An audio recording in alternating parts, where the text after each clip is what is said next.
பேதாசுதன் பரிஸ்டாவின் பெயராலே ஆமேன். மரியே வாழ்க. இன்றைய வார்த்தை, நேர்மையற்றவரை நல்லார் அருவருப்பர், நேரிய வழி நடப்போரை பொல்லார் அருவருப்பர். The righteous detest the dishonest, the wicked detest the upright. நீதிமொழிகள் அதிகாரம் 29 வசனம் 27.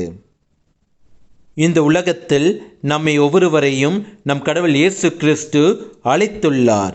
அவர் நமக்கு தந்த பொறுப்பை நேர்மையாக, நேரிய வழியில் தூய்மையாக வாழ்ந்து கடமையை நிறைவேற்றினோம் என்றால் நம் கடவுள் இயேசு கிறிஸ்து நம்மை நல்லவர் என்ற பெயர் சூட்டி மகிழ்கின்றார்.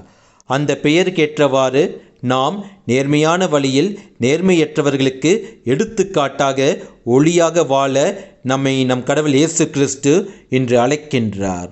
இயேசுவுக்கே புகழ். மரியே வாழ்க. ஆமேன்.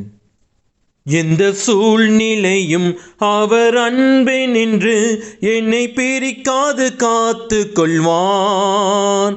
எந்த சூழ்நிலையும் அவர் அன்பே நின்று என்னை பிரிக்காது காத்து கொள்வான். என்னை நம்பி அவர் தந்த பொறுப்பு தன்னை அவர் வரும் வரை காத்து கொள்வேன். என்னை நம்பி அவர் தந்த பொறுப்பு தன்னை அவர் வரும் வரை காத்து கொள்வேன். மகிழ்வோம் மகிழ்வோம் தினமாக மகிழ்வோம், இயேசு கிறிஸ்து ராஜன் சொந்தமாயினார். இந்த பாதலத்தின் சொந்தக்காரர் அவர், எந்த உள்ளத்தின் சொந்தமானார்.